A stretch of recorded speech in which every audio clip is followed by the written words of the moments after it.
So hello friends, good day to all. This is Walia और ये मेरा चैनल है वलिया सीटेट क्लासेस, जिसके अंदर मैं आप लोगों को सीटीपी कवर कराऊंगी सीटेट के एग्जाम के लिए, क्योंकि हम जानते हैं कि हमारे पास नोटिफिकेशन आ सकता है नवंबर में भी, दिसंबर में हमारा एग्जाम हो सकता है सीटेट का।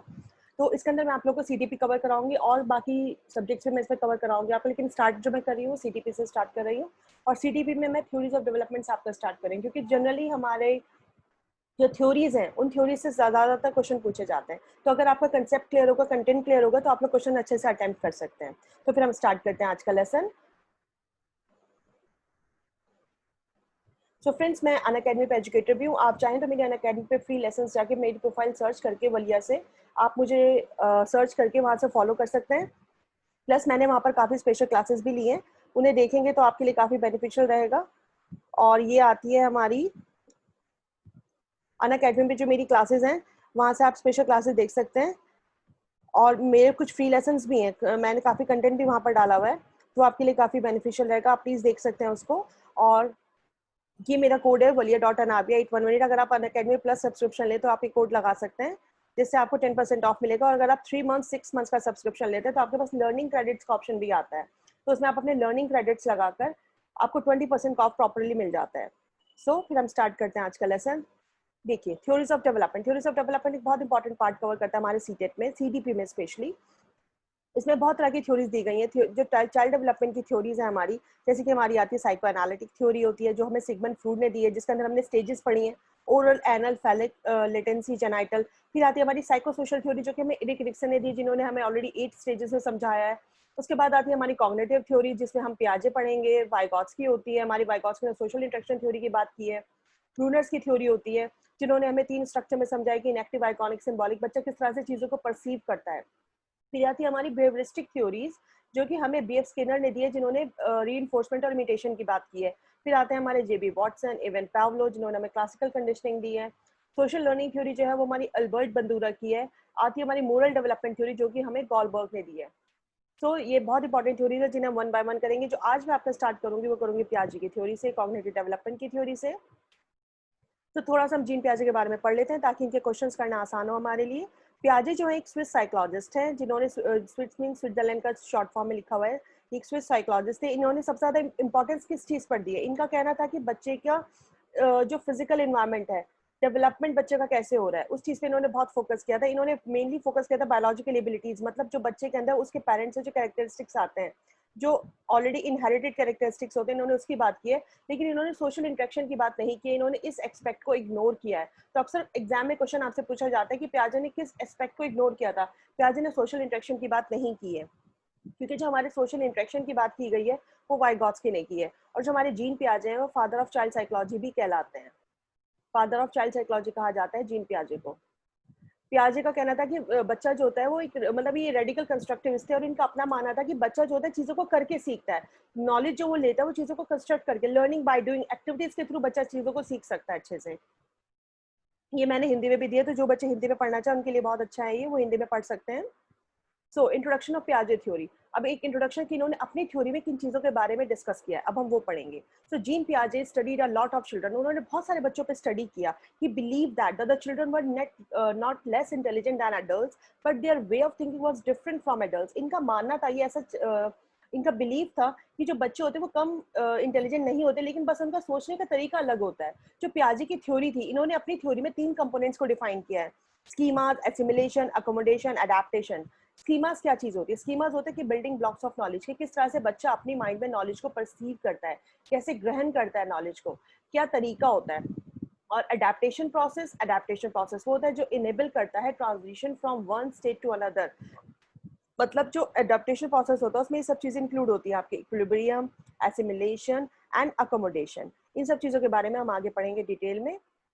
ये मैंने हिंदी में दिया है, तो जो बच्चे हिंदी में देखना चाहे वो हिंदी में देख सकते हैं। और इसमें हम थ्योरी में, पियाजे की थ्योरी में हम 4 स्टेजेस भी पढ़ेंगे डेवलपमेंट की, जैसे कि हमने पढ़ी है सेंसरी मोटर। कौन सी स्टेज कहलाती है हमारी? 0 to 2 ईयर्स की एज में। और प्री ऑपरेशनल होती है हमारी 2 to 7 ईयर्स की एज में। और जो कॉन्क्रीट ऑपरेशनल होती है हमारी वो होती है 7 to 11। ठीक है। और जो फॉर्मल ऑपरेशनल स्टेज होती है वो हमारी होती है 11 ऑनवर्ड्स। नेक्स्ट है हमारी पियाजे थ्योरी। अब हम स्कीमा से स्टार्ट करते हैं अपना प्रॉपर्ली, ताकि डिटेल में आपको चीज़ अच्छे से समझ में आ जाए। सो पियाजे के हिसाब से जो स्कीमाज होते हैं हमारे, वो हमारे यूनिट्स ऑफ नॉलेज होते हैं कि बच्चा चीज़ों को कैसे नॉलेज, कैसे उसकी नॉलेज जो आती है बनाता है वो अपनी नॉलेज को, जो कि उसको हेल्प करती है कि कैसे वो चीज़ों को समझ रहा है।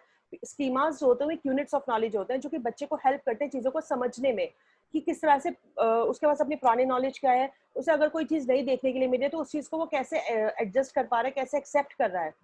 जैसे कि एग्जाम्पल, अगर एक बच्चे ने एक 4 लेग्ड एनिमल देखा जिसकी टेल भी थी, और वो उसने समझा कि ये हॉर्स है, उसको ये बताया गया कि देखो इसके 4 पैर हैं, टेल है, ये हॉर्स। उसने किसी हॉर्स को देखा, उसके बारे में उसको डिफाइन कर दिया गया, तो अब उसके माइंड में एक स्कीमा बन गई, एक पिक्चर बन गई कि हाँ, जो हॉर्स होता है वो 4 लेग्ड एनिमल होता है और उसका एक टेल होता है। उसके बाद क्या हुआ, कुछ दिन बाद बच्चे ने काव देख ली। अब काव को देख के उसने बोला इट इज अ हॉर्स, क्योंकि उसने उसके भी 4 पैर देखे और एक पूंछ देखी, क्योंकि उसका जो एग्जिस्टिंग स्कीमा था, जो उसकी माइंड में ऑलरेडी एक नॉलेज थी, वो यही थी कि जिसके 4 पैर होते हैं और एक टेल होती है, वो कौन होती है, वो हॉर्स होता है। लेकिन उसके पेरेंट्स ने उसको समझाया कि नहीं देखो, ये जो है ये हॉर्स नहीं है, ये है काव है, इसके भी 4 पैर हैं, एक टेल है, लेकिन इसका क्या है, उन्होंने समझाया उसको कि देखो इसकी एक स्पेसिफिक शेप होती है, इसकी साइज में फर्क होता है, इसके कलर में डिफरेंस होता है। जब उसे इस तरह से चीजों को समझाया गया तो उसके माइंड में मॉडिफिकेशन हुई, कि जो उसके माइंड में पहले एक चीज थी, उसके बाद जो उसको नई चीज बताई गई, तो उसके माइंड में मॉडिफिकेशन हुआ, इंटरप्रिटेशन हुआ, कि उसने सोचा कि अच्छा नहीं, इन दोनों के बीच में एक डिफरेंस है, उसने इस डिफरेंस को समझा।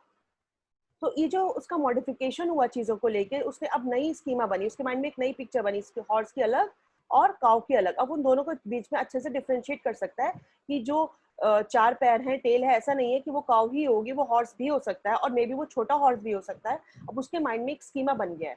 तो ये आपका स्कीमा कहलाता है कि बच्चा चीजों के माइंड में, उसके माइंड में क्या पहले नॉलेज थी और आगे जो उसको नॉलेज मिली वो क्या है। ये हिंदी में गिवन है।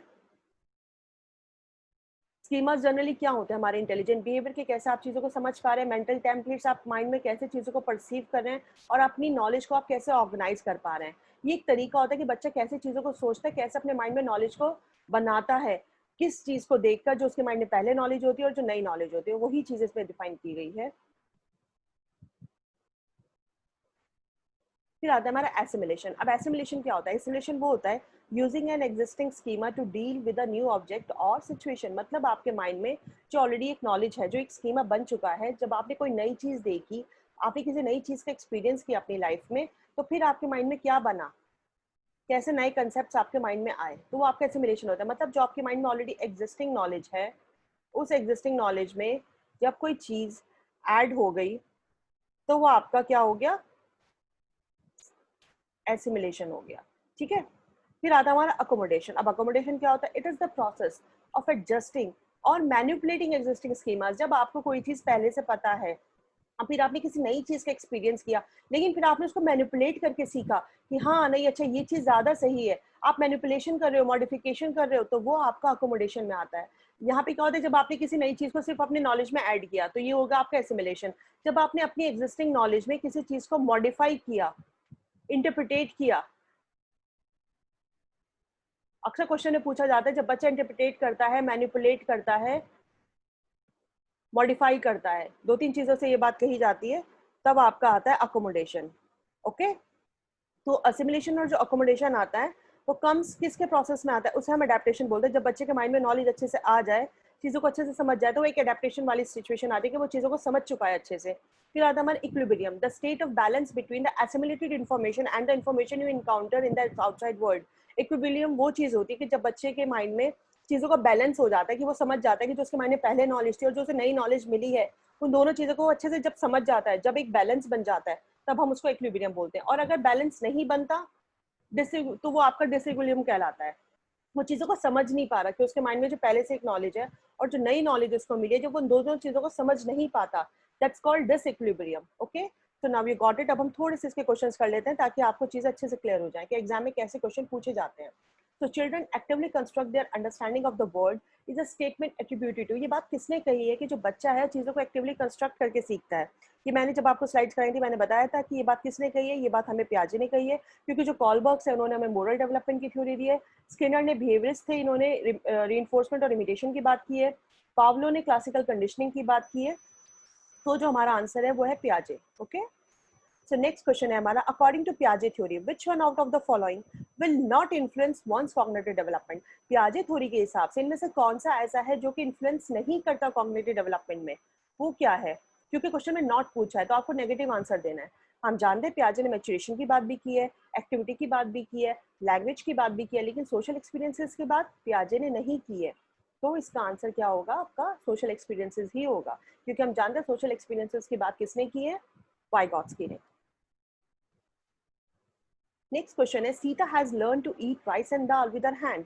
सीता जो है खाती है दाल चावल अपने हाथों से। जब उसको दाल और चावल दिए गए तो उसने उन दोनों को मिक्स किया, उसने खा लिया। तो इस प्रोसेस को आप क्या बोलते हैं? देखो यहाँ पे क्या था, उसको ऑलरेडी उसने सीख लिया था दाल चावल खाना, तो जब हमने उसको दाल चावल दिए तो उसने उन दोनों को मिक्स किया और खा लिया। उसने कोई नई चीज नहीं की, there was no modification, no interpretation. तो यहाँ आपका सिंपल सा प्रोसेस आएगा कि उसने एग्जिस्टिंग स्कीमा में जो ऑलरेडी था कि दाल चावल कैसे खाए जाते हैं, जब उसको दाल चावल दिए तो उसने उन दोनों को मिक्स किया और खा लिया, तो ये आपका एसिमिलेशन में आएगा। लेकिन अगर वो अपनी नॉलेज को मॉडिफाई करती, इंटरप्रिटेट करती, तो फिर वो आपका अकोमोडेशन हो जाता।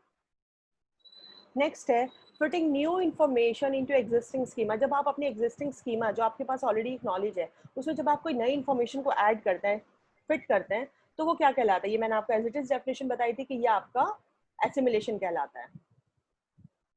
ओके फ्रेंड्स, तो ये था हमारा आज का लेसन, और मैं आपके लिए और अच्छे लेसन बनाकर लाऊंगी। तो आप प्लीज़ मुझे कमेंट पर बताइएगा कि आपको ये लेसन मेरा कैसे लगा, और अगर आपको पसंद है तो प्लीज़ लाइक ज़रूर करिएगा और शेयर करिएगा, तो जो बच्चे सीटेट की तैयारी कर रहे हैं उनके लिए काफ़ी हेल्पफुल होगा। Okay friends, stay blessed and enjoy learning.